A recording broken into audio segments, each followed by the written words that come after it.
ஆமென். கர்த்தருடைய வார்த்தைக்கு நேராய் கடந்து செல்லலாம். யோவான் எழுதின சுவிசேஷம் 15ஆம் அதிகாரம் 7ஆம் வசனம். யோவான் எழுதின சுவிசேஷம் 15ஆம் அதிகாரம் 7ஆம் வசனம்.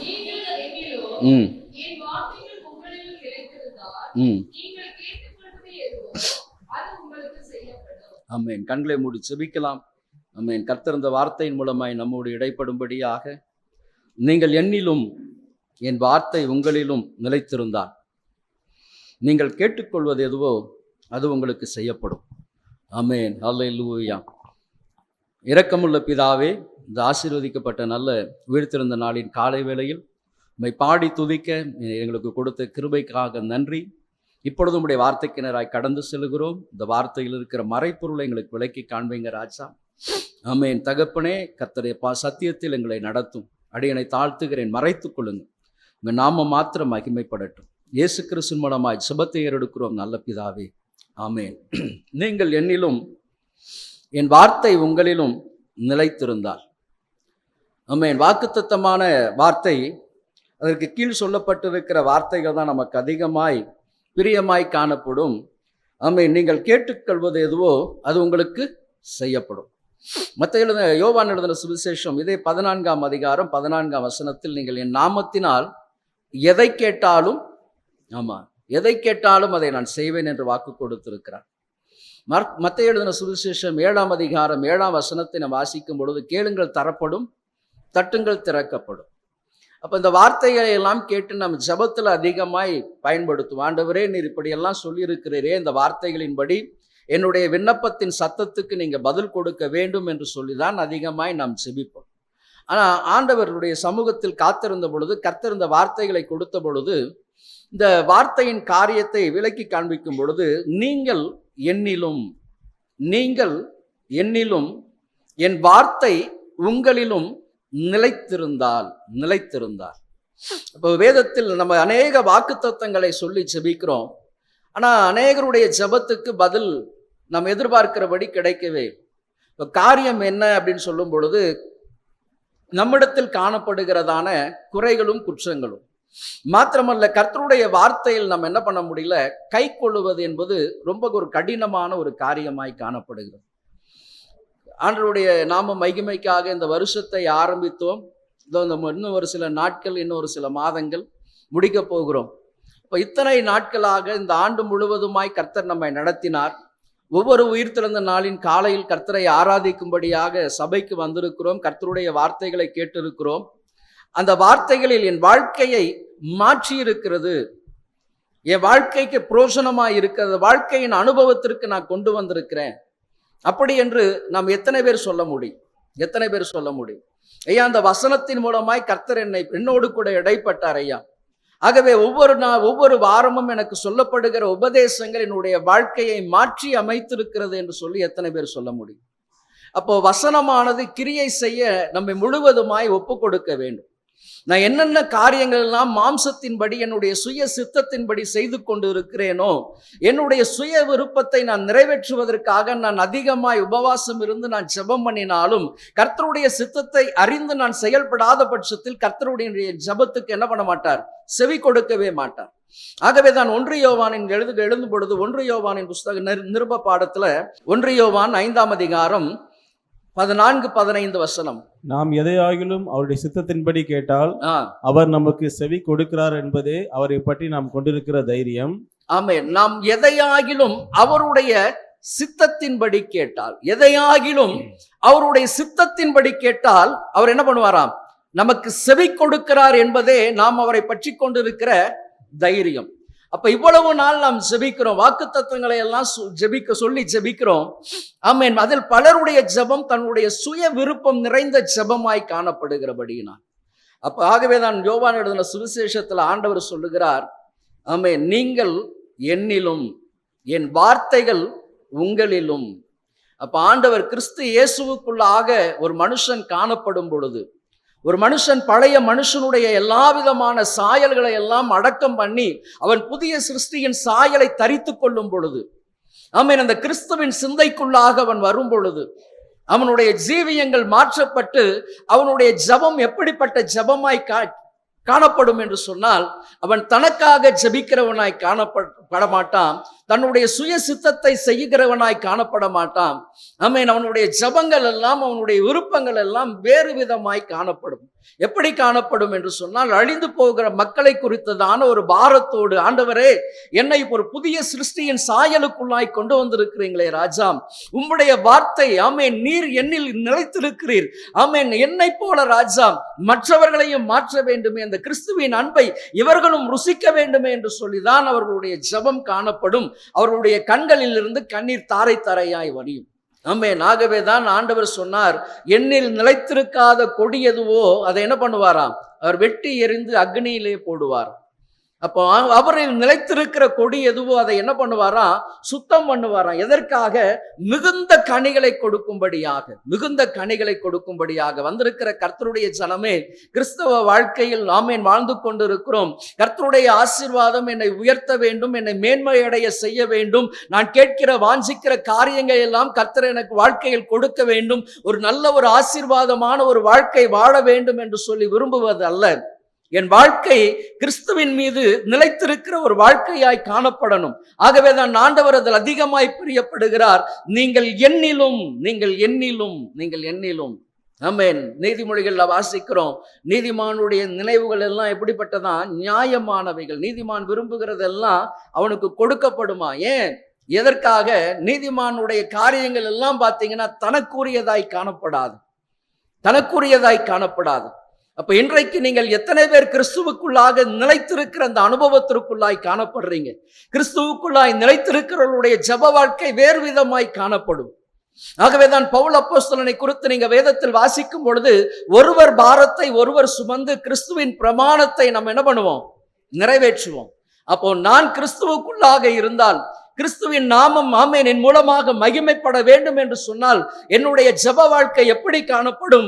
ஆண்டவரே என்னை ரட்சித்திருக்கிறீங்க, என்னை குணப்படுத்திருக்கிறீங்க ராஜா, என்னை உம்முடைய அன்பினால் அரவணைத்திருக்கிறீங்க, என்னை தூக்கி சுமந்திருக்கிறீங்க, உம்முடைய அன்பை நான் விவரிக்க முடியாத அந்த அன்பை ருசித்துக் கொண்டிருக்கிற என்னுடைய வாழ்க்கையில் ஆமென் எத்தனையோ மாற்றங்கள் செய்திருக்கிறீங்களே ராஜா, அதே போல என்னை சார்ந்தவர்களும் இந்த அன்புக்குள்ளாக வரணும் ஐயா, உம்முடைய நேசத்துக்குள்ளாக வரணும் ராஜா, இந்த திராட்சை தோட்டத்தின் அனுபவத்திற்குள்ளாக ஆமென் வேலை செய்கிறவர்களாய் வரணும் ராஜா. இப்படிப்பட்ட வாஞ்சையும் தாகம் தான் உங்களிடத்துல அதிகமாய் காணப்படும். ஆகவேதான் அவர்கள் வேண்டிக் கொள்ளும் பொழுதே கர்த்தர் கேட்பார், அவர்கள் ஜெபம் பண்ணும் பொழுதே கர்த்தர் தம்முடைய செவிகளை திறந்து கவனிப்பார். ஆமென். எப்படிப்பட்ட ஒரு காரியம் பாருங்க, என்னில் ஐயாம், ஆமென், நீங்கள் என்னிலும், நீங்கள் என்னிலும், என் வார்த்தை உங்களிலும். இது எத்தனை பேர் சொல்ல முடியும்? ஐயா, ஆண்டவருடைய வார்த்தையை ஒவ்வொரு நாளும் என் வாழ்க்கையில நான் கை கொண்டு இருக்கிறேன் ஐயா, ஒவ்வொரு நாளும் ஆண்டவர் கொடுக்கிற வார்த்தைகளை நான் சுமந்து செல்லுகிறவனாய் என் வாழ்க்கையில் ஆமென் அனுபவத்தில் ஆமென் கிரியை செய்யும்படியா நான் பயன்படுத்தி கொண்டிருக்கிற எத்தனை பேர் சொல்ல முடியும்? ஆமென். ஏன் அநேகருடைய ஜெபங்களுக்கு கர்த்தர் பதில் கொடுப்பதில்லை? அவருடைய வசனத்தை கை கொள்ளாதபடி, அவருடைய ரட்சிப்பின் அனுபவத்தில் இல்லாதபடிக்கு, குணப்படாதபடிக்கு செய்கிற ஜெபங்கள், குணப்படாதபடிக்கு. ஆனா சபைக்கு வருகிறோம், வேதம் வாசிக்கிறோம், முழங்கால இருந்து ஜெபிக்கிறோம், எல்லாம் நல்லது. ஆனா மாற்றம் இல்லாத ஒரு இருதயம், மாற்றமே இல்லாத ஒரு ஜீவியத்தில் நீங்கள் ஏறெடுக்கிற ஜெபங்களுக்கு கர்த்தர் என்ன பண்ண மாட்டார், செவி கொடுக்கவே மாட்டார். ஆகவே தான் வாசிக்கிறோம், அக்கிரம சிந்தை உள்ளவர்களுடைய ஜெபத்தை அவர் என்ன பண்ண மாட்டாரா, கேட்க மாட்டார். அப்ப இன்றைக்கு அநேகர் அக்கிரம சிந்தைகளோடு தான் நம்ம என்ன பண்றோம், ஜெபிக்கிறோம். உள்ளுக்குள் வைராகியங்களை வைத்திருக்கிறோம், கசப்புகளை வைத்திருக்கிறோம், தேவையில்லாத காரியத்தை உள்ளே வைத்து வெளியே நாம் எப்படி ஜெபிக்கிறோம்? ஆண்டவரே ஆசீர்வதியும், உயர்த்தும், ஆசீர்வதியும், தடைகளை உடைத்து போடும் என்று சொல்லி ஜெபிக்கிறோம். கர்த்தர் அந்த ஜெபத்தை கேட்க மாட்டார், அந்த ஜெபத்தை பிரியத்தோடு கூட ஏற்றுக்கொள்ள மாட்டார். காரணம் என்ன? நம்ம அவர் சொல்லி இருக்கிறார், நீங்கள் என்னிலும் என் வார்த்தை உங்களிலும் இருக்கும் பொழுது மட்டும்தான், நிலைத்திருந்தால் மட்டும்தான் என்ன பண்ணுவாரா, நீ வேண்டிக் கொள்வது, நீ கேட்டுக்கொள்வது எதுவோ அதை நான் உனக்கு செய்வேன் என்று வாக்கு கொடுத்திருக்கிறார். ஆகவே இன்றைக்கு நீங்க மனம் திரும்பும்படியாக உங்களை ஒப்புக் கொடுக்கணும். ஆகவே தான் 1 யோவான்ல வாசித்த 5ஆம் அதிகாரம் 14ஆம் வசனத்துல, நாம் எதையாகிலும் அவருடைய சித்தத்தின்படி கேட்டால், எதையாகிலும் அவருடைய சித்தத்தின்படி கேட்டால் அவர் நமக்கு செவி கொடுக்கிறார் என்பதே நாம் அவரை பற்றி இருக்கிற தைரியம் என்று எழுதியிருக்கிறார். அதே 1 யோவானின் புஸ்தகம் 3ஆம் அதிகாரம் 22ஆம் வசனம் வாசிங்க. அவருடைய கற்பனைகளை நாம் கைக்கொண்டு அவருக்கு முன்பாக பிரியமானவைகளை செய்கிறபடியினால் ம். நாம் வேண்டிக் கொள்கிறது எதுவோ அதை அவராலே பெற்றுக்கொள்கிறோம். நல்லா நல்லா நல்ல தெளிவா வாசிங்க. அவருடைய கற்பனைகளை நாம் கைக்கொண்டு ஆ, அவருக்கு முன்பாக பிரியமானவைகளை செய்கிறபடியினால் ம். நாம் வேண்டிக் கொள்கிறது எவைகளோ அதை அவராலே பெற்றுக்கொள்கிறோம். அவருடைய கற்பனைகளை நாம் கைக்கொண்டு அவருக்கு முன்பாக பிரியமானவைகளை செய்கிறபடியினால் நாம் வேண்டிக் கொள்வது எதுவோ அதை அவராலே, ஆமா, ஒன்று நிலைத்திருக்கிற ஒரு அனுபவம். இரண்டாவது, அவருடைய கற்பனைகளை நாம் கைக்கொண்டு அவருக்கு முன்பாக பிரியமானவைகளை செய்கிறபடியினால் அவர் என்ன பண்றாராம், நாம் வேண்டிக் கொள்ளுகிற காரியத்தை அவராலே பெற்றுக்கொள்ளுகிறோம். அப்போ நிலைத்திருக்கிறவன், ஆமென், என் வார்த்தை நீங்கள் என்னிலும் என் வார்த்தை உங்களிலும் நிலைத்திருந்தால் ஆமென். அப்ப என் கற்பனைகளை எல்லாம் கைக்கொண்டு எனக்கு பிரியமானவைகளை நீங்கள் செய்யும் பொழுது அவர் வேண்டிக் கொள்ளுகிற காரியங்களை எல்லாம் செய்வார். வந்திருக்கிற கர்த்தருடைய ஜனமே, இன்றைக்கு நீங்க நிதானித்து பார்க்க வேண்டிய ஒரு காரியம் உங்களுடைய ஜெப வாழ்க்கை. எத்தனை ஆண்டுகளாய் போராடி ஜெபித்து கொண்டிருக்கிறீங்க. ஆண்டவரே, என் குடும்பத்தில் இருக்கிற சாபங்கள் மாறணும், என் குடும்பத்தில் இருக்கிற வறுமை மாறணும், என் குடும்பத்தில் இருக்கிற கடன் பிரச்சனைகள் மாறணும், என் குடும்பத்தில் ஐக்கியம் இல்லாமல் இருக்கிறோம், சந்தோஷம் இல்லாமல் இருக்கிறோம், சமாதானத்தை இழந்து போயிருக்கிறோம், வருகிற வருமானங்கள் எல்லாம் மருத்துவ செலவினங்களுக்காக செலவு செய்து கொண்டிருக்கிறோம். எத்தனை நாட்கள் ஜெபிக்கிறோம், எத்தனை மாதங்கள் ஜெபிக்கிறோம், ஏன் என்னுடைய ஜெபத்துக்கு கர்த்தர் பதில் கொடுக்கல? ஆமென். நீங்கள் என்னிலும் என் வார்த்தை உங்களிலும் நிலைத்திருந்தால் நீங்கள் வேண்டிக் கொள்வது எதுவோ அதையெல்லாம் கர்த்தர் செய்வாராம். எந்த ஒரு மனுஷன் தன்னை நிதானித்து தன் வாழ்க்கையை கிறிஸ்துவுக்கு நேராக ஒழுங்குபடுத்துகிறானோ, எதெல்லாம் கர்த்தருக்கு பிரியமில்லாத காரியம் என்று சொல்லி அதையெல்லாம் விட்டு விடுகிறான், அதையெல்லாம் விட்டு விடுகிறவனுக்கு கர்த்தர் இரக்கத்தை காண்பிப்பார். அவன் எந்த ஒரு காரியத்திற்கு ஜெபிக்கணும் அப்படின்னு தேவையே கிடையாது. என் குடும்பத்தில் என் பிள்ளைகளை ஆசீர்வதிங்க, அதை ஆசீர்வதிங்க, ஜெபிக்க வேண்டியதே கிடையாது. நீங்கள் உங்களை சரி செய்து கொண்டால் கர்த்தர் உங்கள் குடும்பங்களையும் உங்களுடைய ஆமென் பின்பதாக இருக்கிற ஒவ்வொருவரையும் கர்த்தர் கனப்படுத்துவார், ஆசீர்வதிப்பார். தேவையானது உங்களுடைய மனமாற்றத்தை தான் கர்த்தர் அதிகமாக எதிர்பார்க்கிறார். இன்றைக்கு கர்த்தருடைய வார்த்தை வாயில் இருக்கு, இருதயத்தில் இல்லை, வாழ்க்கையின் அனுபவத்தில் இல்லை. வசனங்களாக சொல்லுகிறோம், வசனங்களாக பேசுகிறோம், அந்த வசனங்களுக்கு ஆன காரியங்கள் நம்ம வாழ்க்கையில காணப்படல. அந்த வசனத்துக்கேற்ற வாழ்க்கை நம்முடைய வாழ்க்கையின் அனுபவத்துல காணப்படல. மற்றவர்கள் கிறிஸ்துவை நம்மை மூலமாக காண்பிக்க முடியல. காரணம் என்ன? ஆமென், நம் சபையில ஒரு மாதிரி இருக்கிறோம், குடும்பத்துல ஒரு மாதிரி இருக்கிறோம். ஆனா எல்லா இடங்களிலும் ஒரே மாதிரியாய் வாழுகிற வாழ்க்கைக்காக தான் கர்த்தர் உங்களையும் என்னையும் அழைத்திருக்கிறார். அப்போ இந்த அனுபவத்தை என் வாழ்க்கையில நான் பெற்றுக்கொள்ள வேண்டும் என்று சொன்னால் நான் எப்படி காணப்படணும் ஐயா? நான் எப்படிப்பட்ட ஒரு மனுஷனாய் காணப்படணும்? மத்தேயு எழுதின சுவிசேஷம் 7ஆம் அதிகாரம் 24, 25 வசனங்களை நீங்க வாசிக்கும் பொழுது, நான் சொல்லின இந்த வார்த்தைகளை கேட்டு அதன்படி செய்கிற மனுஷன் எவனோ அவன் எப்படிப்பட்ட மனுஷனாய் இருக்கிறானா, கன்மலையின் மீது தன் வீட்டை கட்டின புத்தியுள்ள மனுஷனாய் காணப்படுகிறான். அப்போ ஆண்டவர் சொல்லுகிற வார்த்தைகளின்படி, நான் சொன்ன இந்த வார்த்தைகளின்படி எவன் ஒருவன் கை கொண்டு வாழ்க்கையின் அனுபவங்களுக்கு அதை கொண்டு வருகிறானோ அந்த மனுஷனை குறித்து வேதத்தில் ஆண்டவர் சொல்லுகிறார், அவனை புத்தியுள்ள மனுஷன் என்று சொல்லுகிறார். புத்தியுள்ள மனுஷன், அவன் கன்மலையின் மீது தன் வீட்டை கட்டின புத்தியுள்ள மனுஷனுக்கு நான் ஒப்பிடுவையா. ஆமென். அப்ப கன்மலையின் மீது வீட்டை கட்டுகிற ஒரு புத்தியுள்ள மனுஷனாய், மனுஷியாக தான் கர்த்தர் இன்றைக்கு அழைத்து வந்திருக்கிறார். ஆகவே தான் இன்றைக்கு அறிந்து கொள்ளுங்க, ஆண்டவரே, நீர் என்னில் உம்முடைய வார்த்தை ஆமென் எனக்குள்ளாக நிலைத்திருக்கும் பொழுது ஆமென் நான் வேண்டிக் கொள்ளுகிற காரியங்கள், நினைக்கிற காரியங்கள் எல்லாவற்றையும் நான் பெற்றுக்கொள்ள முடியும் ஐயா. ஆமென். அப்ப அந்த கன்மலையின் மீது வீட்டை கட்டின புத்தியுள்ள மனுஷனாய் மனுஷியாய் நான் மாறணும். மாற்றம் நிறைந்த வாழ்க்கை தான் கர்த்தருடைய ஆசீர்வாதத்தை சுதந்திரிக்கும்படியாக செய்யும். அப்ப மாற்றம் நிறைந்த ஒரு வாழ்க்கைக்கு நேராக என்ன பண்ணுங்க, உங்களை ஒப்பு கொடுங்க. ஆண்டவரே, என் வாழ்க்கையில இந்த கசப்புகள் எல்லாம் மாறணும் ராஜா. இன்றைக்கும் உறவுகளுக்குள்ளாய் காணப்படுகிற கசப்புகள், பிரிவினைகள் ஆமென், உடன் பிறந்த சகோதர சகோதரிகளோடு கூட காணப்படுகிற பிரிவினைகள், கசப்புகள், வைராகியங்கள், ஆமென், மூர்க்கமான பேச்சுக்கள், ஆமென், குடும்பங்களை சிதைத்து போடுகிற வார்த்தைகள், இதெல்லாம் கிறிஸ்தவர்களுடைய வாழ்க்கை நெறிமுறைகள் கிடையாது. ஆண்டவர் சொல்லல, எல்லா இடங்களிலும் ஒற்றுமையா இருக்கக்கூடிய குடும்பங்கள் ஒற்றுமையா தான் இருக்கணும், பலப்படணும், ஒற்றுமையில பலப்படணும். இன்னும் அதிகமாய் முன்னேறி போகணும். ஆமென். அப்ப கர்த்தருடைய வார்த்தை நமக்குள்ளாக இல்லாவிட்டால் ஆமென், நம்முடைய குடும்ப வாழ்க்கைகளை எல்லாம் பிசாசு சீரழித்து விடுவான். ஆகவே வந்திருக்கிற கர்த்தருடைய சனமே, நான் கிறிஸ்துவை ஆராதிக்கிறேன், பிறப்பிலிருந்து நான் கிறிஸ்தவனாய் இருக்கிறேன் அப்படின்றதுனால கர்த்தர் எனக்கு எல்லா விதமான நன்மைகளை எனக்கு கொடுக்க மாட்டார். இன்னைக்கு வாழ்க்கையை ஆராய்ந்து பாருங்க.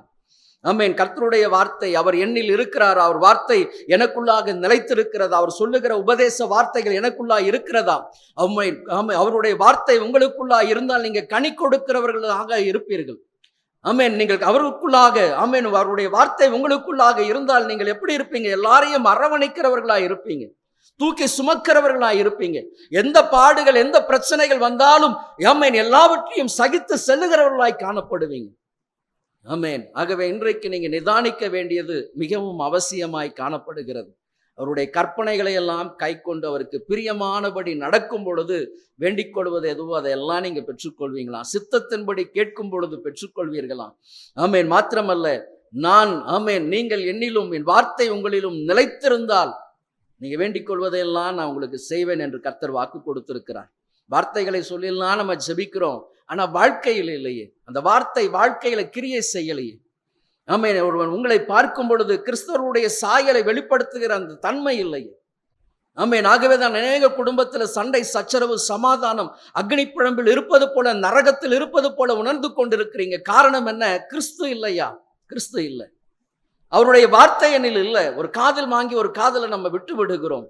ஆகவே தான் ஆசீர்வாதங்களை பெற்றுக்கொள்ளாதபடிக்கு இன்றைக்கும் ஆமென் உளையான நெருப்பில் இருப்பது போல இருந்து கொண்டிருக்கிறோம். ஆகவே இன்றைக்கு மாற்றத்தோடு கூட கடந்து போங்க. ஆண்டவரே, உண்மையான மனம் திரும்புதலை எனக்கு கொடுங்க ராஜா, உண்மையான மனம் திரும்புதலை எனக்கு கொடுங்க ஐயா. ரோமர் எழுதின நிருபத்தில் வாசிங்க 13:14. ரோமர் 13:14. துர் இச்சைகளுக்கு இடமாக உடலை பேணாமல் இருந்து, உங்கள் உடலை பேணாமல் இருந்து கர்த்தராகிய இயேசு கிறிஸ்துவை தரித்துக் கொள்ளுங்கள். இப்ப கர்த்தராகிய இயேசு கிறிஸ்துவை நான் என்ன பண்ணணுமா? தரித்துக் கொள்ளணும். இப்ப தரித்துக் கொள்ளுகிற, கிறிஸ்துவை தரித்துக் கொள்ளுகிற அந்த வார்த்தை தான் இந்த வார்த்தை. நீங்கள் என்னிலும் என் வார்த்தை உங்களிலும் நிலைத்திருந்தால். அப்ப கிறிஸ்துவை தரித்துக் கொள்ளுகிற அந்த வார்த்தை. அப்ப ஒரு மனுஷன் கிறிஸ்துவை தரித்துக் கொண்டால், அல்லது ஆமென் அவருடைய வார்த்தையில் நிலைத்திருந்தால் அவனுக்கு சந்தோஷமான வாழ்க்கை நிறைந்ததாய் காணப்படுமா? அதற்கு ஒரு மனுஷன் வேத புஸ்தகத்தில் இருக்கிறார். பவுல் அப்போஸ்தலனை குறித்து நம்ம வாசிக்கும் பொழுது, அப்போஸ்தலனாகிய பவுல், அப்போஸ்தல நடவடிக்கைகளின் புஸ்தகம் 28ஆம் அதிகாரம் 3, 4, 5, 6 வசனங்கள். பவுல் சில விறகுகளை வாரி அந்த நெருப்பின் மேல் போடுகையில் ஒரு விரியன் பாம்பு அனல் உரைத்து புறப்பட்டு அவனுடைய கையை கவ்விக்கொண்டது. விஷப்பூச்சி அவன் கையிலே தொங்குகிறதை அந்நியராகிய அந்த தீவார் கண்டபோது, இந்த மனுஷன் கொலைபாதகன், இதற்கு சந்தேகமே இல்லை, இவன் சமுத்திரத்துக்கு தப்பி வந்தும் பலியானது இவனை பிழைக்க ஒட்டவில்லை என்று தங்களுக்குள்ளே சொல்லிக் கொண்டார்கள். அவன் அந்த பூச்சியை தீயிலே உதறி போட்டு ஒரு தீங்கும் அடையாதிருந்தான். ஆமென். மெலித்தா தீவில் கப்பல் சேதத்திற்கு பின்பதாக இந்த காரியம் சம்பவிக்கிறது. அப்போ அந்நியராகிய அந்த தீவார் எங்களுக்கு பாராட்டின அன்பு கொஞ்சமல்ல. அந்த வேளையில் பிடித்திருந்த மழைக்காகவும் குளிருக்காகவும் அவர்கள் நெருப்பை மூட்டி எங்கள் அனைவரையும் சேர்த்து கொண்டார்கள். அப்போ பவுல் அப்போஸ்தலனுடைய வாழ்க்கையில் ஒருவன் கிறிஸ்துவுக்குள்ளாக நிலைத்திருக்கும் பொழுது உடனே அவனுக்கு என்ன கிடைக்காது? சந்தோஷம், மகிழ்ச்சி இல்லை, பாடுகளும் வேதனைகளும் பலவிதமான காரியங்களும் தான் முழுவதுமாக நம்மை நெருக்கும். கிறிஸ்துவுக்குள் நிலைத்திருந்தால், ஐயா கர்த்தருடைய வார்த்தைக்குள்ளாக நான் நிலைத்திருந்து அவரை தரித்து கொண்டிருக்கிற அந்த அனுபவத்துல எனக்கு என்ன கிடைக்கும் அப்படின்னு சொன்னா, ஆமென், முதலாவதாக போராட்டங்களும் சஞ்சலங்களும் எதிர்ப்புகளும் தான் அதிகமாய் காணப்படும். ஆகவேதான் பவுல் அப்போஸ்தலன் ஆண்டவராகிய கிறிஸ்துவை ஆமென் சொந்த இரட்சகராக ஏற்றுக்கொண்ட பின்பதாக அவருடைய வசனத்திற்காக அவருக்காக நிலைத்திருக்கிறவனாய் காணப்படும் பொழுது அவருக்கு எல்லா இடங்களிலும் நீங்க பார்த்தீங்க அப்படின்னு சொன்னா எதிர்ப்புகளும் போராட்டங்களும் தான் அதிகமாய் காணப்பட்டது. ஆகவேதான் கப்பல் சேதத்திலிருந்து கடந்து வந்தும் அவன் என்ன பண்ணினானாம், சில விறகுகளை வாரி அந்த நெருப்பில் போடுகையில் விரியன் பாம்பு என்ன பண்ணிச்சான், அனலுரைத்து வெளியே வந்து அவனுடைய கையை கவ்வி கொண்டதான். அப்ப அங்க தீவார் எல்லாரும் பார்க்கிறாங்க, அந்த மனுஷன் எப்படிப்பட்டவன், பாவமான மனுஷன், கொலைபாதகன் ஐயா. ஆகவேதான் கப்பல் சேதத்திலிருந்து பிழைத்து எங்க வந்து மரிக்க போகிறான், கரைக்கு வந்து மரிக்க போகிறான் என்று சொல்லி எல்லாரும் பார்த்து கொண்டிருந்தாங்க. ஆமென். வந்திருக்கிற கர்த்தருடைய ஜனமே, உலகத்தின் பார்வை வேறு, ஆண்டவர் உங்களை பார்க்கிற பார்வைகள் வேறு. ஆகவேதான் மனுஷன் பார்க்கிறபடி நான் பாரேன், மனுஷன் முகத்தை பார்க்கிறான், ஆண்டவர் இருதயத்தை பார்க்கிறவர். வார்த்தையில் நிலைத்திருக்கிறவனை மனுஷன் இந்த உலகம் எப்படி பார்க்கும் அப்படின்னு சொன்னா, பைத்தியக்காரனாய், புத்தியீனனாய், ஆமேன், எதையும் தெரியாதவனாய், ஆமேன், உலகம் உங்களை பரியாசம் பண்ணி உங்களை என்ன பண்ணும், கிரிட்டிசைஸ் பண்ணிக்கிட்டே இருப்பாங்க, மட்டம் தட்டி கொண்டே இருப்பாங்க. உங்களை உயர்த்துவார்கள், உங்களை மேன்மைப்படுத்துவார்கள். நினைக்கவே நினைக்காதீங்க. கிறிஸ்துவை தரித்து கொண்டிருக்கிற உங்களுக்கு எல்லா இடங்களிலும் புகழ்ச்சி உண்டாகும் என்று நினைக்காதீங்க. உங்களை சிறுமைப்படுத்துவார்கள், உங்களை காயப்படுத்துவார்கள், உங்களை துன்பப்படுத்துவார்கள், அவமானப்படுத்துவார்கள், உங்களை முழுவதுமாக மிதித்து போடும்படியாக தான் விரும்புவார்கள். ஆகவேதான் அந்த தீவார் பார்த்தாங்க, இவன் பொல்லாத துன்மார்க்கம் நிறைந்த ஒரு மனுஷன் ஐயா, பொல்லாத மனுஷன். ஆகவேதான் அவன் கப்பல் சேதத்திலிருந்து பிழைக்கப்பட்டவனாய் வந்த பொழுதும் கரையில் என்ன பண்ணிடுச்சு, விரியன் தீண்டி இருக்கிறது, இவன் மரித்து போவான் என்று சொல்லி பார்த்து கொண்டிருந்தார்.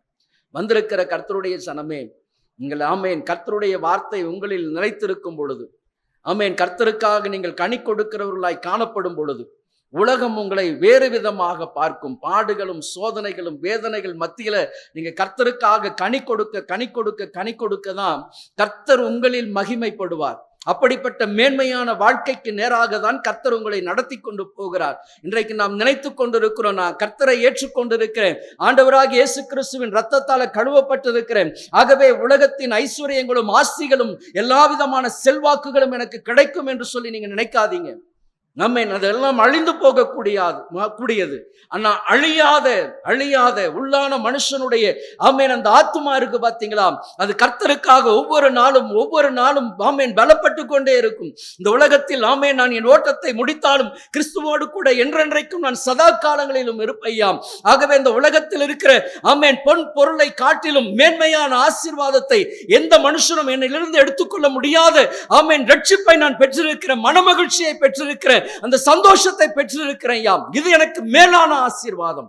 ஆகவேதான் எந்த விதமான போராட்டங்கள், சஞ்சலங்கள், வருத்தங்கள், பாடுகள், உபத்திரவங்கள், எத்தனை காரியங்கள் வந்தாலும் அதன் மத்தியில் எல்லாம் உலகம் உங்களை பார்க்கும், இயேசு இயேசு என்று ஓடனாயா. எல்லா இடங்களிலும் ஆண்டவருடைய நாம மகிமைக்காக என்று பிரசங்கம் பண்ணினாங்க. ஆனா இன்றைக்கு இந்த குடும்பத்தை ஆமேன் கர்த்தர் ஏன் இப்படி வைத்திருக்கிறார்? உலகம் வேறு மாதிரியாக பார்க்கும், ஆனா கர்த்தர் பார்க்கிற பார்வை வேறு. ஒரு மனுஷையை கர்த்தருக்காக பிரயாசப்படுகிறவர்களை பார்ப்பது வேறு. ஆமென். ஆகவேதான் பவுலை பார்க்கும் பொழுது அந்த தீவார் எல்லாம் பார்த்தாங்க, இவன் எவ்வளவு ஒரு கொலைபாதகனாய் இருக்கக்கூடும் என்று சொல்லி. ஆனாலும் அந்த வார்த்தை சொல்லுகிறது, விஷப்பூச்சி அவன் கையில் இருந்து தொங்குகிறதை அந்த தீவார் கண்ட பொழுது இந்த மனுஷன் கொலைபாதகன் என்று சொல்லி, ஆனா அவன் அந்த பூச்சியை தீயிலே உதறி போட்டு தீங்கு அடையாதிருந்தான், அவனுக்கு வீக்கம் கண்டு அல்லது சடுதியாய் விழுந்து சாவான் என்று பார்த்து கொண்டிருந்தாங்க. அப்ப உலகம் ஒரு மனுஷனை, கர்த்தருடைய வார்த்தையில் நிலைத்திருக்கிற மனுஷனை நம்ம எப்படி பார்க்கும் அப்படின்னு சொன்னா, எப்போ இவன் சாவான், எப்போ இவன் மரித்து போவான், அப்படிதான் எல்லாரும் பார்ப்பாங்க. வாழ்வதை, ஆசீர்வாதமா இருப்பதை யாரும் பார்க்க மாட்டாங்க. என்னையா ஒண்ணுமே இல்லாம இருக்கிறாங்க, ஆனா மகிழ்ச்சியா இருக்கிறாங்க, ஆர்ப்பரிப்போடு கூட இருக்கிறாங்க. ஆமென். எல்லா சூழ்நிலையிலும் மனரம்மியமா இருக்கிறாங்க. அவர்கள் உலகத்தார் நம்மை பார்க்கும் பொழுது அவர்களுக்கு என்ன இருக்கும் அப்படின்னு சொன்னா, கடுப்பு தான் அதிகமா இருக்கும், கோபம் இருக்கும், மூர்க்கம் இருக்கும். என்ன ஒன்றுமே இல்லாத சூழ்நிலையிலும் எப்படி இவர்கள் இப்படி இருக்கிறாங்க.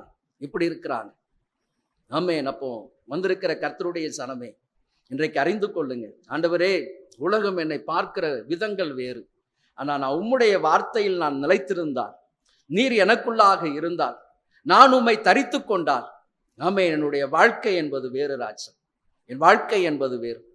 ஆமென். சாந்தம் உள்ளவனாய், இணக்கம் உள்ளவனாய், ஐக்கியத்தை ஏற்படுத்துகிறவனாய், பிரிவினைகளை எல்லாம் என்ன பண்ணுகிறேன், ஆமென், உதறி தள்ளுகிறவனாய், எல்லாரையும் சேர்த்து அணைக்கிறவனாய் என்னுடைய சுபாவங்கள் மாற்றப்படணும் ராஜா. ஆமென். கர்த்தர் அதற்காக தான் வந்தார். அப்போ அந்த தீவாரெல்லாம் பவுலை பார்த்து, ஆமென், இவன் மரித்து போவான் என்று நினைக்கும் பொழுது அவனுக்கு ஒண்ணுமே இல்லை அப்படின்னு சொன்னோன்னே, எல்லாருமே அந்த தீவார் எல்லாரும் ஓடி வந்தவனுடைய காலில் விழுந்தாங்களா, இவன் தேவன் என்று சொல்லி, இவன் கடவுள் ஐயா, இவன் கடவுள்.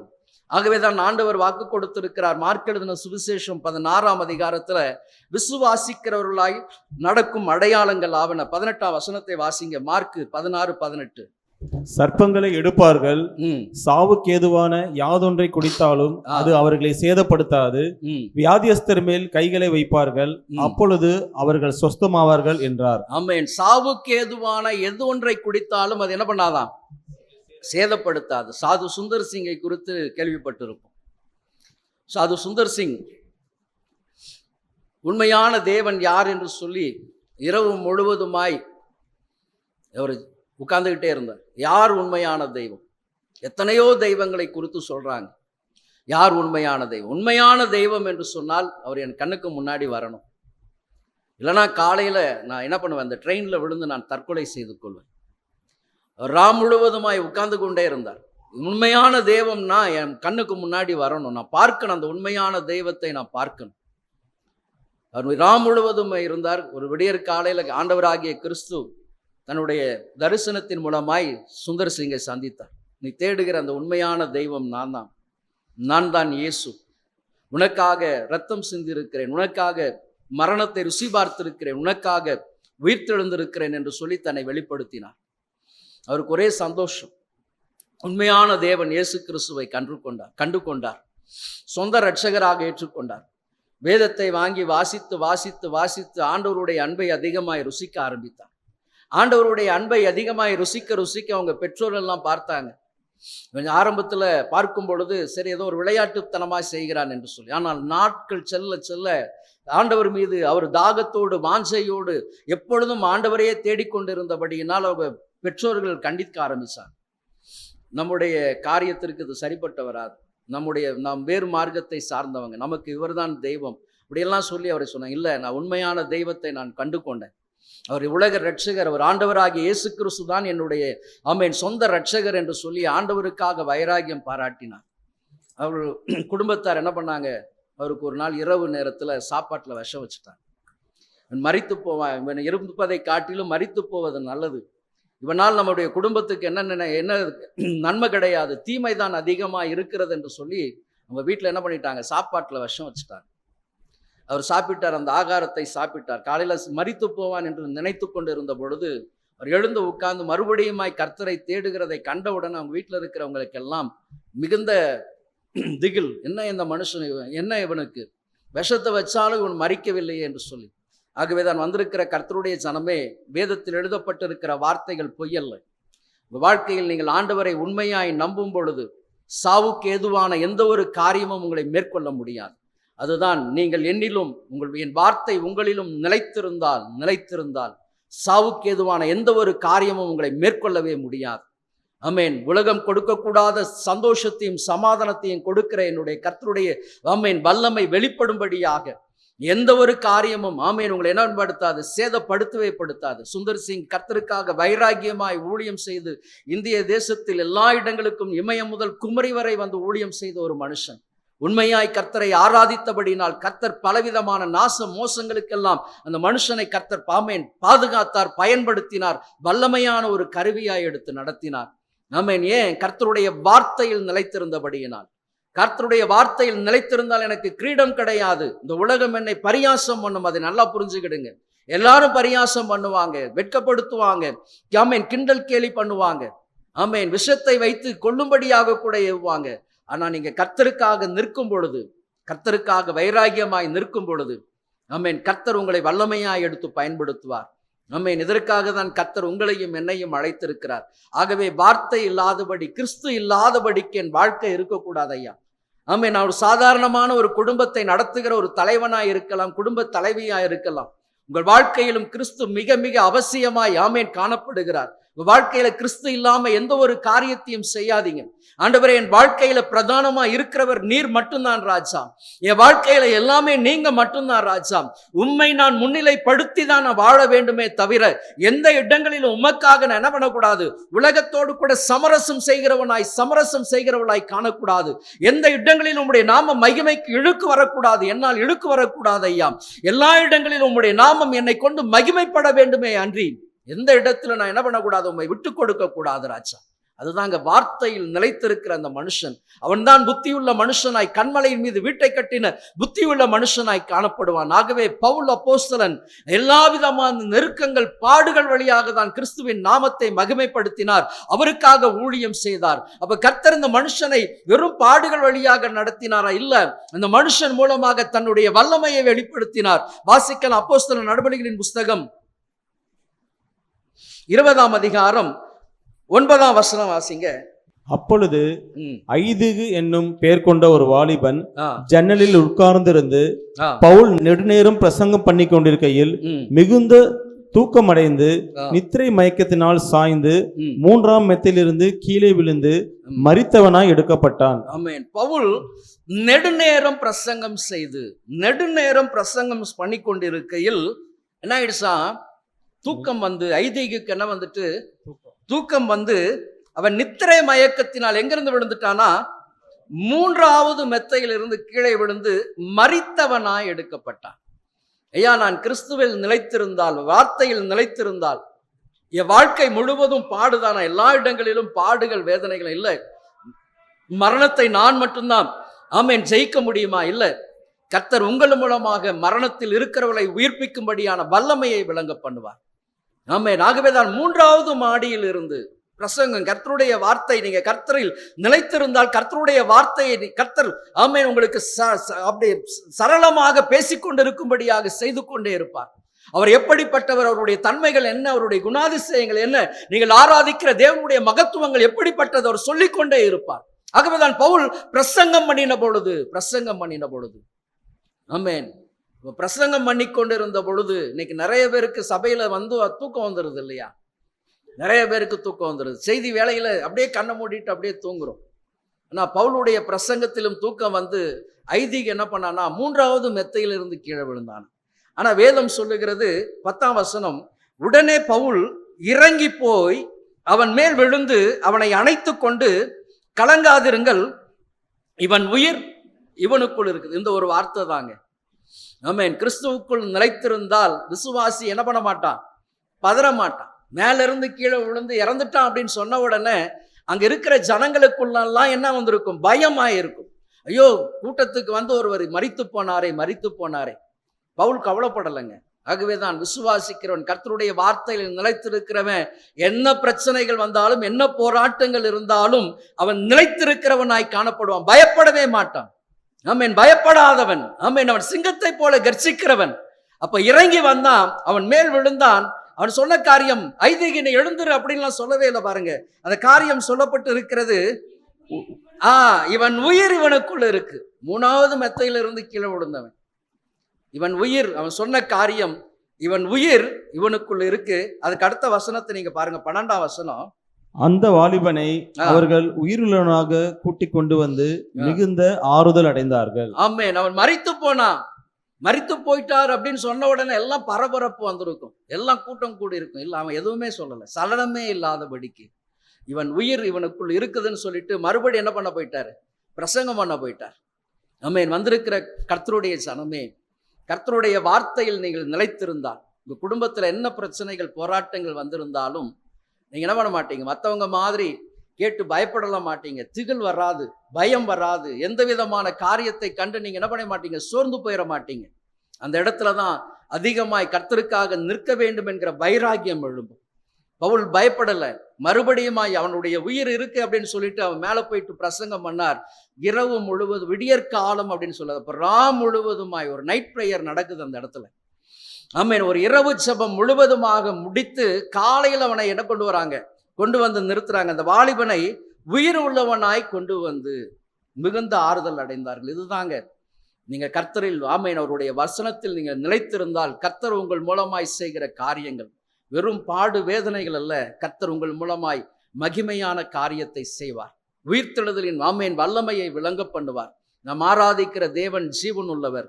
ஆமென், எல்லா காரியத்துக்கும் உங்களை தப்புவித்து நடத்துவார். பயப்படாதீங்க, பிரச்சனைகளை கண்டு பயப்படாதீங்க. ஐயோ, நான் இயேசுவை ஏற்றுக்கொண்டால் இப்படியெல்லாம் போராட்டம் வரும், சஞ்சலம் வரும், பயப்படாதீங்க. அந்த போராட்டத்தின் நடுவிலும் ஆமென், கர்த்தர் உங்களோடு கூட இருப்பார். எப்படி சாத்ராக், மேஷாக், ஆபேத் நெகோடு கூட எரிகிற அக்னி ஜுவாலையில் ஆமென் அவர் காணப்பட்டாரோ, அதே போல அவர் உங்களோடு கூட இருப்பார். எந்த பிரச்சனைகள் வந்தாலும், போராட்டங்கள் வந்தாலும், நீ மகளே நீ சோர்ந்து போகாத, மகனே நீ சோர்ந்து போகாத, நான் உன் கூட இருக்கிறேன், நீ கவலைப்படாத. நான் ஆமென், நீ என்னை தரித்து கொண்டு இருக்கிறபடி நான் நீ ஒன்னு சேதம் அடைக, ஆமென், சேதம் அணுகாது. ஆமென், நான் உன்னை தூக்கி சுமப்பேன். கர்த்தர் வாக்கு கொடுப்பார். ஆமென், அவர் வாக்கு கொடுத்தவர் வாக்கு மாறவே மாட்டார். ஆகவே ஆண்டவரை தைரியமாய் ஆராதிங்க, நல்ல பாடல் பாடி கர்த்தரை மகிமைப்படுத்துங்க. எல்லா இடங்களிலும் வெட்கப்படாத ஊழியர்களாய், வெட்கப்படாத விசுவாசிகளாய் கர்த்தரை மகிமைப்படுத்துங்க. யார் உங்களுக்கு ஜெபிக்கணும் அப்படின்னு சொன்னா உடனடியாக ஜெபம் பண்ணுங்க. ஐயோ, என்னாலுக்கு தெரியாது, அப்படி தெரியாது சொல்லவே சொல்லாதீங்க. தைரியமாய் ஜெபம் பண்ணுங்க. கர்த்தர் நிச்சயமாய் மகத்துவமான காரியங்களை உங்களை கொண்டு செய்வார். ஆமென். இது கர்த்தரில் வார்த்தையில் நிலைத்திருந்தால் ஆமென், இப்படிப்பட்ட அனுபவங்கள் உண்டு. இரண்டாவதாக இன்னொரு மனுஷனை பார்க்கலாம். ஆமென், எதையாகிலும் அவருடைய சித்தத்தின்படி. இரண்டாவது, அப்ப நிலைத்திருக்கிறவன் பவுல் அப்போஸ்தலன். அப்ப இரண்டாவது, அவருடைய சித்தம். நீங்கள் வேண்டிக் கொள்வது எதுவோ அது உங்களுக்கு செய்யப்படும். அப்ப எது செய்யப்படும்? நான் எதை வேண்டிக் கொள்வேன்? எதை வேண்டிக் கொள்வேன்? ஐயா, என்னுடைய வேண்டுதல் எப்படிப்பட்ட வேண்டுதலாய் காணப்படும்? இதற்கு ஒரு நல்ல எக்ஸாம்பிள் பார்த்தீங்க அப்படின்னு சொன்னா, சாலமோன் ராஜா. சாலமோன், ஆமென், சாலமோன் ஜெபத்தின் வாழ்க்கையை நீங்க பார்க்கும் பொழுது, தாவீது சாலமோனை ராஜாவாக அபிஷேகம் பண்ணி நடத்தி கொண்டு வராங்க. அதன் பின்பதாக நீங்க வேதத்தை வாசிக்கும் பொழுது 1 நாளாகமத்தின் புஸ்தகத்துல 1ஆம் அதிகாரம் 8, 9, 10 வசனங்கள் வாசிங்க. சாலமோன் தேவனை நோக்கி, தேவரீர் என் தகப்பனாகிய தாவீதுக்கு பெரிய கிருபை செய்து என்னை அவன் ஸ்தானத்திலே ராஜாவாக்கினீர். இப்போதும் தேவனாகிய கர்த்தாவே, நீர் என் தகப்பனாகிய தாவீதுக்கு அருளின உமது வாக்குத்தத்தம் உறுதிப்படுவதாக. தேவரீர் பூமியின் தூளத்தனை ஏராளமான ஜலத்தின் மேல் என்னை ராஜாவாக்கினீர். இப்போதும் நான் இந்த ஜனத்திற்கு முன்பாக போக்கும் வருத்தமாய் இருக்கத்தக்க ஞானத்தையும் அறிவையும் எனக்கு தந்தருளும். ஏராளமா இருக்கிற இந்த உம்முடைய ஜனத்தை நியாயம் விசாரிக்கத்தக்கவன் யார் என்றான். ஆமென். அப்போ நிலைத்திருக்கிறவனுடைய ஜெபம் கர்த்தருடைய சித்தத்தை அறிகிறதாய் காணப்படும். சாலமோன் ராஜாவாக அபிஷேகம் பண்ணின உடனே அவர் 1000 சர்வாங்க தகன பலிகளை செலுத்தி அந்த இரவு ஆண்டவர் தரிசனமாகி நீ விரும்புகிறதை கேள் என்று சொல்லும் பொழுது, சாலமோனுடைய ஜெபத்தை தான் இந்த இடத்துல நம்ம பார்க்கிறோம். ஒரு ராஜா என்ன கேட்டிருக்கணும்? ராஜ்யங்களை கேட்டிருக்கணும். நான் எந்த யுத்தத்துக்கு போனாலும் அந்த யுத்தங்கள் ஜெயம் அடையணும். என் தேசத்தின் எல்லைகள் விரிவாய் மாறணும். அவனுடைய காரியங்கள் ஐஸ்வர்யம் இருக்கணும், ஆஸ்திகள் இருக்கணும். நான் ஒரு மிகப்பெரிய ராஜாவாக இந்த தேசம் முழுவதுமாய் காணப்படணும், மகிமையாய் காணப்படணும் அப்படின்னு தான் கேட்டிருக்கணும். ஆனா இவன் இந்த சாலமோன் சிறியவனாய் இருந்தாலும் அவருடைய ஜெபம் பார்த்தீங்கன்னா மிகவும் விலையேற பெற்ற ஒரு ஜெப வாழ்க்கையை குறிக்கக்கூடியதாய் காணப்படுகிறது. ஆகவே தான் 10ஆம் வசனத்துல, இப்பொழுதும் நான் இந்த ஜனத்துக்கு முன்பதாக போக்கும் வரத்துமா இருக்கத்தக்க ஞானத்தையும் அறிவையும் எனக்கு தாரும். ஏராளமா இருக்கிற, ஆமா, அந்த வார்த்தை பிரயோகம் பாருங்க. அந்த வார்த்தையை அவர் எப்படி உச்சரிக்கிறார்? என் ஜனத்தை விசாரிக்க அப்படின்னு சொல்லல, என் ஜனத்தை விசாரிக்க இல்ல. அவர் என்ன சொல்றாரு? உம்முடைய ஜனத்தை, உம்முடைய ஜனத்தை. அப்போ 9ஆம் வசனத்துல, ஐயா நான் எப்படிப்பட்டவனா இருக்கிறேன்? சின்னவனா இருக்கிறேன் ஐயா, சின்னவனா இருக்கிறேன். அப்போ உம்முடைய ஜனத்தை நியாயம் விசாரிக்கிறதற்கு நான் யாரையா இல்லையா? ஆமென். அப்போ எனக்கு என்ன வேணும்? அறிவு வேணும், ஞானம் வேணும் ஐயா. இதுதாங்க கர்த்தருடைய பார்வையில் சாலமோனுடைய விண்ணப்பம் உகந்த விண்ணப்பமாய் காணப்பட்டது. அப்ப கர்த்தருடைய வார்த்தையில் நிலைத்திருக்கிறவனுடைய விண்ணப்பம் எப்படி இருக்கும் அப்படின்னு சொன்னா, கர்த்தருக்கு பிரியமாய் காணப்படும். உலகத்தின் ஆசீர்வாதங்கள், ஐஸ்வர்யத்தை ஆமென் அப்படி ஒட்டிய ஜெபம் காணப்படாது. அவனுடைய ஜெபம் எப்படி இருக்கும் அப்படின்னு சொன்னா, மேலானவைகளை மேலானவைகளை நாடுகிற ஜெபமாய் காணப்படும். அந்த உன்னதத்தின் ஆசீர்வாதங்களை ஆமென் மேன்மைப்படுத்துகிற அந்த காரியத்தை தான் ஆமென் கேட்கிற ஜெபமாய் காணப்படும். ஆகவேதான் சாலமோனை குறித்து நம்ம 1000 காரியங்கள் சொன்னாலும் அவனுடைய ஆரம்பம் அந்த ஜெபம் தாங்க, ஆரம்ப ஜெபம். அதுல ஆண்டவர் சொல்லும் பொழுது பாருங்க, நீ என்ன கேட்கல, ஐஸ்வர்யத்தை கேட்கல, ஆஸ்தியை கேட்கல, பகஞ்சருடைய ஜீவனை கேட்கல, எதுவுமே கேட்கல. நீ என் ஜனத்தை நியாயம் விசாரிக்க ஞானத்தையும் அறிவையும் நீ கேட்டபடியினால் ஆண்டவர் சொல்லுகிறார், உனக்கு முன்னாடியும் சரி பின்னாடியும் சரி உனக்கு நிகரானவன் யாருமே கிடையாது என்று சொல்லி கர்த்தர் ஞானத்தை கொடுத்தார். அவன் கேளாத ஐஸ்வர்யத்தை கொடுத்தார், ஆஸ்திகளை கொடுத்தார். ஒரு விண்ணப்பம் தான் அவன் கேட்டது, ஒன்னே ஒண்ணுதான். அதுதாங்க, கர்த்தருடைய வார்த்தையில் நிலைத்திருக்கும் பொழுது நீங்க கேட்டுக்கொள்வது எதுவோ, நீங்க ஆண்டவருக்கு பிரியமான ஆமென் காரியத்தை நீங்க கேட்கும் பொழுது கர்த்தர் அதை உகந்த விண்ணப்பமாய் பார்ப்பார். ஆமென். கேளாத நன்மைகளையும் கர்த்தர் உங்களுக்கு கொடுப்பார். ஆகவேதான் கர்த்தருக்கு பிரியமாய் நடக்கிறவனுடைய சந்ததியை கர்த்தர் தலைமுறையாக ஆசீர்வதிப்பார். ஏன்? என் தலைமுறையை ஆசீர்வதிங்க, என் சந்ததியை ஆசீர்வதிங்க. உங்க ஜெபம் அப்படி இருக்காது. என் பிள்ளைகளும் உமக்கு பிரியமாய் நடக்கணும் ஐயா, உம்மை கனப்படுத்தி வாழணும் ஐயா, நான் கிறிஸ்துவை பின்பற்றுவது போல என் குடும்பம் உம்மை பின்பற்றணும், என் பிள்ளைகள் பின்பற்றணும். இதுதான் ஒரு வார்த்தை. என்னை போல என் பிள்ளைகளும் வரணும் ராஜா. இப்படிப்பட்ட உபதேசத்தில் நீங்கள் நிலைத்திருக்கும் பொழுது உங்கள் குடும்பமும் உங்களை பின்பற்றுகிறவர்களாய் மாறுவாங்க.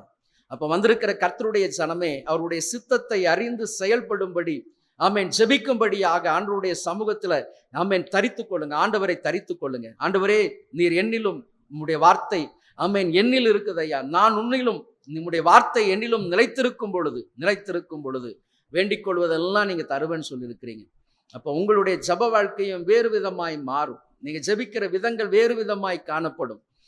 கீழானவைகள் அல்ல, மேலானவைகளை நாடி ஜெபம் பண்ணுவீங்க. கடைசியாக ஒரு காரியத்தை சொல்லி நான் முடிக்கிறேன். அடுத்ததாக, அப்போ கர்த்தருடைய வார்த்தையில் நிலைத்திருக்கிறவனுடைய இன்னொரு ஜெபம் எப்படி இருக்கும் அப்படின்னு சொல்லி பார்த்தீங்கன்னா, ஆதியாகமத்தின் புஸ்தகம் 15ஆம் அதிகாரம் 2ஆம் வசனம். அதற்கு ஆபிரகாம், கர்த்தராகிய ஆண்டவரே, அடியேனுக்கு என்ன தருவீர்? நான் பிள்ளை இல்லாமல் இருக்கிறேனே. தமஸ்கு ஊரானாகிய இந்த எலியேசர் என் வீட்டு விசாரணை கர்த்தனாய் இருக்கிறானே என்றான். ஆமென். ஆபிரகாமை குறித்து வாசிக்கிறோம். ஆமென். மெல்கிசேதேக் தசம பாகங்களை எல்லாம் கொடுத்து அவர் வந்த பின்பதாக நடக்கக்கூடிய சம்பாஷணை 12:13. இந்த அதிகாரத்தை எல்லாம் நீங்க வாசிக்கும் பொழுது வானத்தின் நட்சத்திரங்களைப் போல ஆண்டவர் பயன்படுத்தியிருக்கவே மாட்டார். ஆனா இந்த 15ஆம் அதிகாரத்துல தான் ஆபிரகாம் கேட்பார், ஐயா நான் எப்படி இருக்கிறேன்? பிள்ளை இல்லாம இருக்கிறேன் ஐயா, பிள்ளை இல்லாம இருக்கிறேன். எனக்கு என்ன தருவீர்? இந்த ஆபிரகாமுடைய அந்த வார்த்தையை பாருங்க, நான் பிள்ளை இல்லாம இருக்கிறேன் ஐயா, எனக்கு என்ன தருவீங்க? அப்பதான் ஆண்டவர் சொன்னார், வானத்து நட்சத்திரங்களை பார், கடற்கரை மணலை பார், உன் சந்ததி இப்படியா இருக்கும்.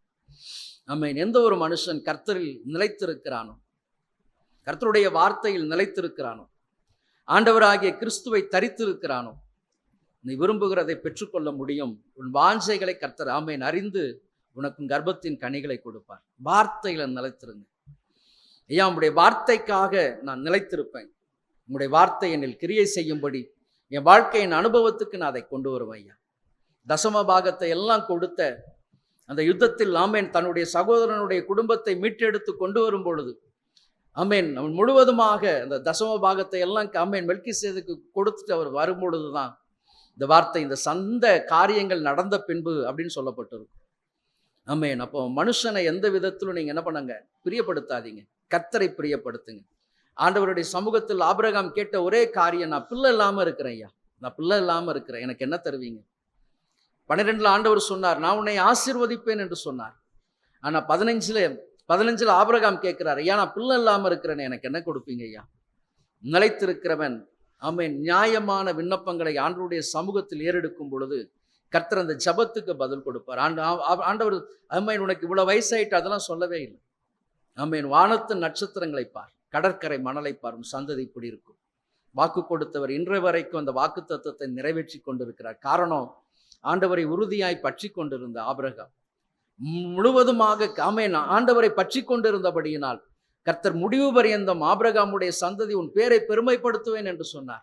இன்று வரை கர்த்தர் ஆபிரகாமுடைய பெயரை பெருமைப்படுத்தி கொண்டிருக்கிறார். வந்திருக்கிற கர்த்தருடைய சனமே, நீங்க கிறிஸ்துவில் நிலைத்திருந்தால் உங்களுடைய பேரையும் கர்த்தர் பெருமைப்படுத்துவார்.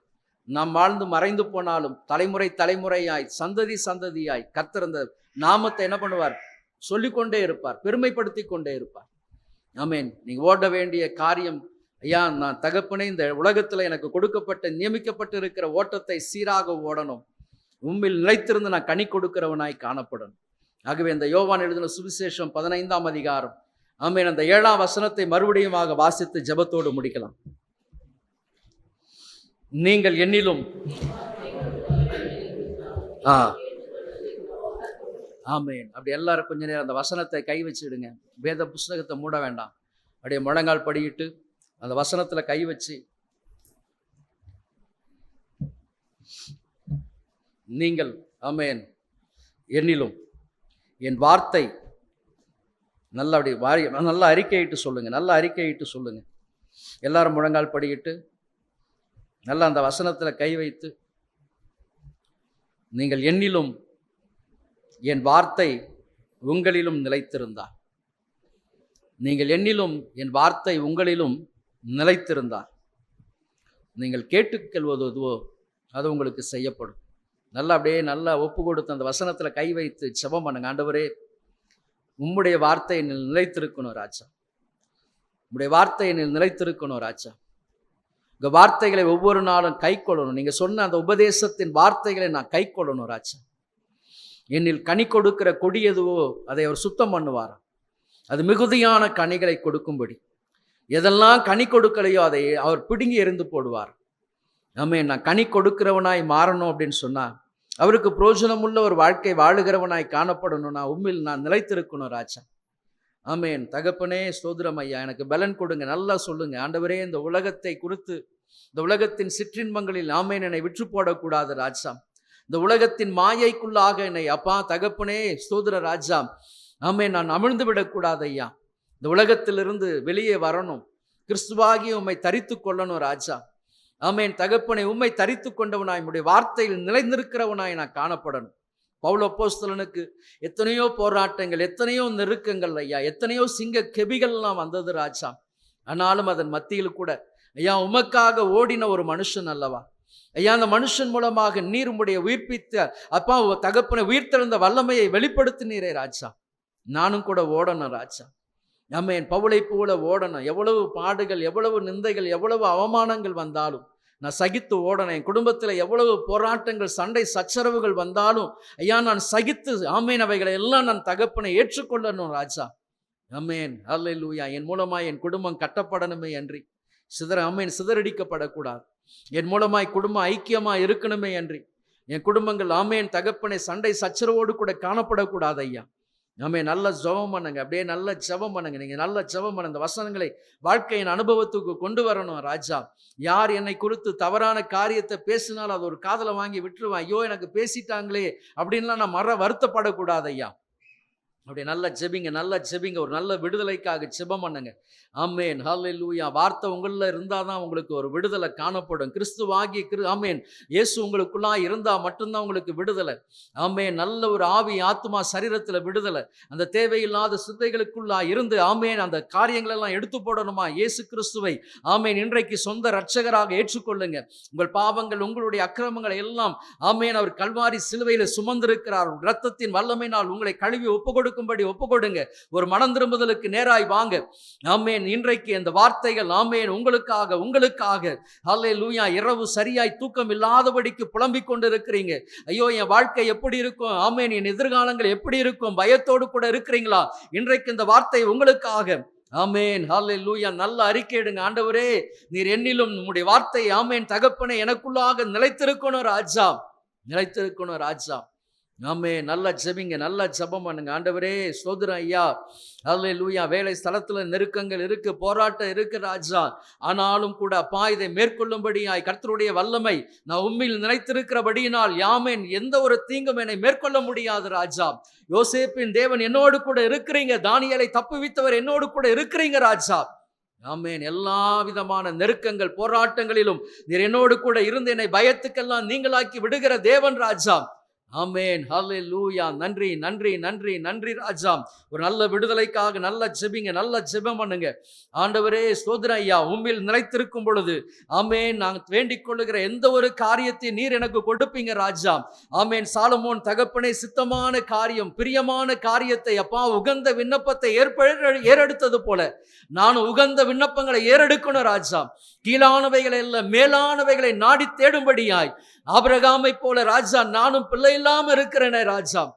பிள்ளை இல்லாம இருக்கிறேனே, என் குடும்பத்திலும் ஆமேன் கர்ப்பத்தின் கனியை கொடுக்கணுமே ராஜா. ஆமேன். நல்ல செபிங்க, உணர்வோடு கூட செபம் பண்ணுங்க. ஆமேன். கர்த்தர் கொடுத்திருக்கிற அந்த நல்ல நேரத்தை கொஞ்ச நேரம் பயன்படுத்துங்க, நல்ல செபிங்க. ஹல்லேலூயா. விடுதலைக்காக ஆமேன். ஓ நன்றி நன்றி நன்றி ராஜா.